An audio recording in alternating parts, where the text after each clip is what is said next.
Hi, I'm Caden Schulte here with Tom Maxon, the head coach of the Morningside Mustang men's and women's soccer team for over 20 years. Hi, how are you today, I'm Tom? fine. Thanks for having me. It is a pleasure to have you. So, where did you go to college and did you play any sports while you were in college? I went to school at the University of Southern Maine, Portland, Maine.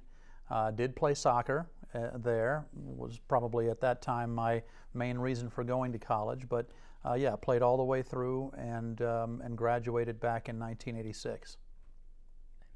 Okay, so what got you into coaching and what made you decide to come to Morningside to coach?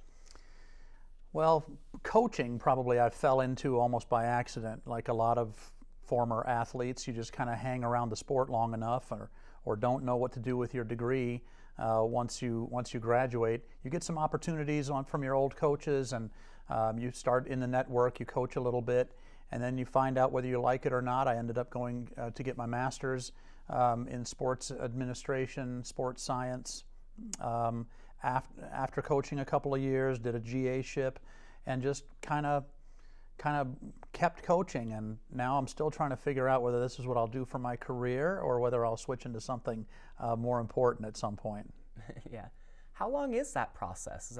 How long does that take? I mean, you can do it pretty quick. A lot of kids these days will go graduate right away, go get a GA job somewhere. You can turn your love for sports and your success in sports or your experience in sports into some form of a graduate degree. Sometimes you can get it for free. You can go to a smaller school or even a big university and get your master's in a number of different things. It doesn't just have to be in sports. You get an MBA somewhere, get your master's paid for while you coach for the college, so to speak, or the university. So it can go really quick. You can be a full-time assistant coach somewhere by the time you're 24 years old or something like that. Or you can do it like we did in the old days and just hang around long enough for everyone else to die off and you end up being the only one standing and you're coaching. Yeah, well, either way works, I guess. That's right. Okay, so both the men's and women's team had an amazing season, which even included a trip to Tennessee. What were some of the highlights for you guys this season? I think probably the biggest highlight is that we made it through the year, like everyone else is dealing with the COVID situation. And you look around the landscape of college sports and you see that Division I and Division II canceled their entire, and Division III, I should say, canceled all of their activities totally. Division I had some spotty playing at some of the bigger conferences that were wealthy enough to do all the testing required to keep everybody safe, so to speak. So I think just being able to give all of these students a life, go to class, practice your sport every day, travel some and play, while weathering some of the COVID situations. We did have quite a few players on each side get COVID and or get quarantined for contact. So making it through the year, I think, just regardless of the record or the playoffs or whatever, was a major accomplishment in itself. I don't think any of the kids will forget this year ever.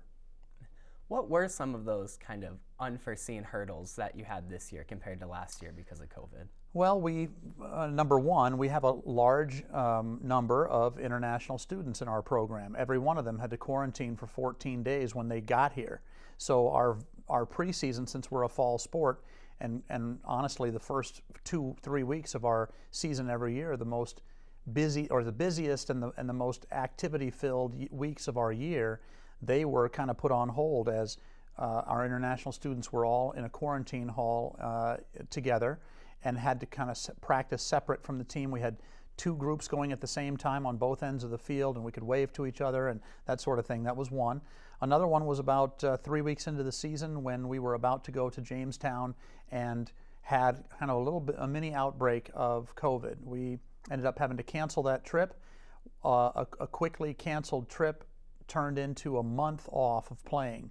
We went from about September 13th to October 10th without playing a game. Finally got everyone healthy enough to play in October, and then restarted the season. And then the other big highlight would be that all of our playoffs got moved to the spring. So then we had several months in the middle where we didn't play at all, had to kind of do some things indoor and get ready for a spring season that we don't normally have. So those were probably the 3 big things that I remember most. As you mentioned during that, you said that a lot of the team are international students. Is it difficult working with those international students at all, or how different is it from like a sport like football where you see a lot of local students?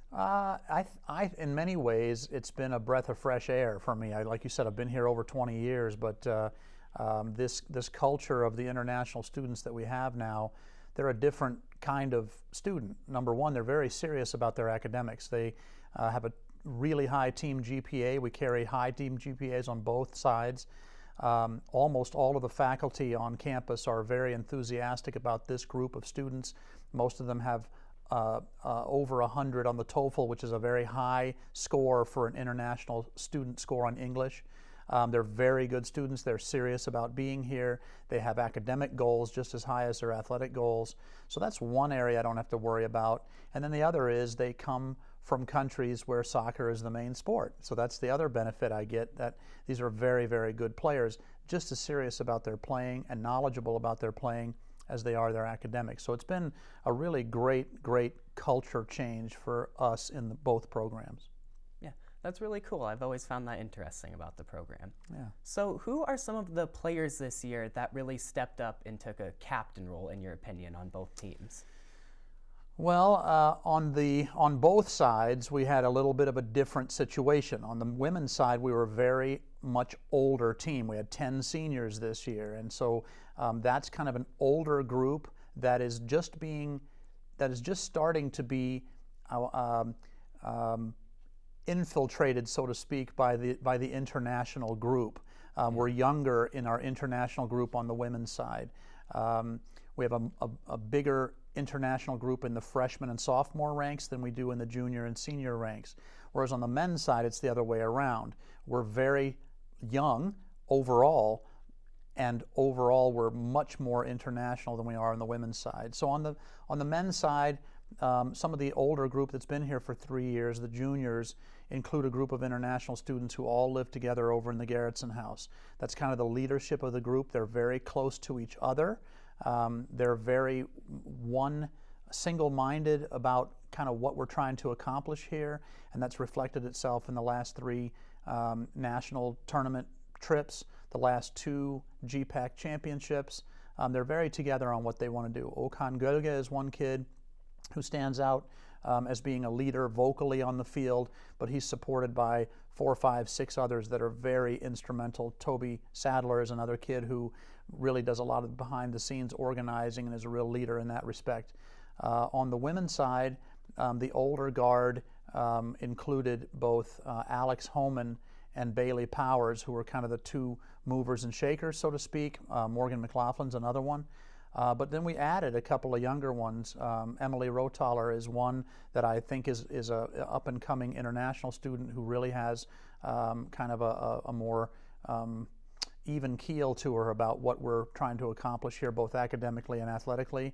And then some younger ones are kind of in that mix as well, including Logan Abernathy, a kid from Kansas City, and some other up-and-coming internationals as well. It'll be interesting as we kind of follow the path of the boys to see where the girls kind of end up in as our team changes a little bit and gets a little bit more international in the next year or 2.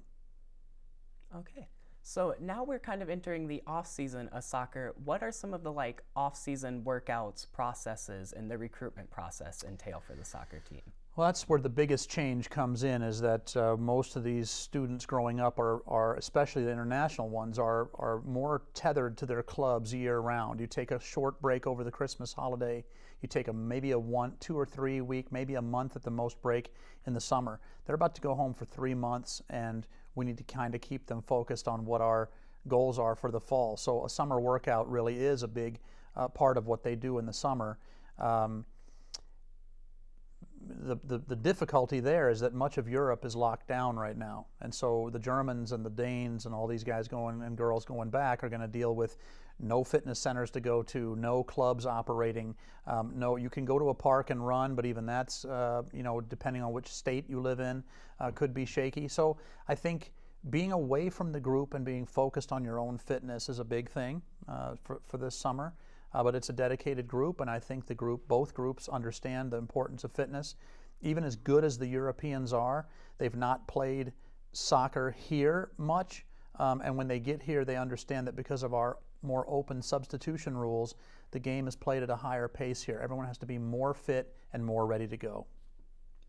And then, so you mentioned that there were a lot of older people, older girls on the women's soccer team and younger on the men's. How do those recruitment processes compare versus an older versus a younger group? Well, I think they're just on cycles. That's all. Meaning that everything it doesn't mean that the women are behind the men. It just means that the women are on a different cycle. So we graduate a big group of seniors. It's going to be a very young team next year. We're just getting to turning this group now on the men's side into an older group, and they'll graduate this coming year, and we'll be super young again the following year. But the recruiting really is the lifeblood of any program in college, from our very successful football and basketball teams all the way through any sport you can imagine here. So it never ends. We were talking about recruiting in the office just before I came over here. So we're always recruiting in the summer, in the winter, during season, out of season. We're always recruiting. So players can come to us on a rolling basis, but it does tend to follow some cycles. And I just feel in terms of what the men's program has become, I can see happening with the women now. It's kind of going that same trend, and we're maybe a couple of years on the back end of that same trend in recruiting. So that's all I'm saying there. It's not worse, it's not better, it's just different. And so the interesting part is just the dynamics in each team. And it's just really interesting to be the coach of the two and see them both kind of operate independently of each other. They're both coached by the same person, but on different levels as far as how they lead each other and work together and what they're trying to accomplish, that sort of thing. Yeah, okay. And then, so what are like some of the comparisons or differences between recruiting here in the U.S. versus recruiting internationally? Again, I think we're getting, I don't want to say a better kid than the American kid. I'm just saying we're getting the top end of any kid from Europe who wants to be here. Imagine if you wanted to study abroad. Any student from Morningside that you can think of that studied abroad in the last few years, those are kids with another level of curiosity, another level of academic ability, another level of motivation, and that's the kind of kid we're getting here. So we're getting a more world-ready, big picture thinking kind of student here, whereas the American student we're getting quite often is a kid who maybe isn't ready yet, might be ready in a year or two for that kind of commitment. In general, many of the international students we get have taken a gap year, which is a very popular thing to do in Europe especially, where you take a year off from school, maybe work in a social services sector, or you travel the world for a year, or you work. And so you're gaining some perspective on life, and so we're getting a different kid. When we recruit those kids, the process goes very quickly. They know what they're looking for. You know, if we're on a kid for more than a month or two, I'd be surprised.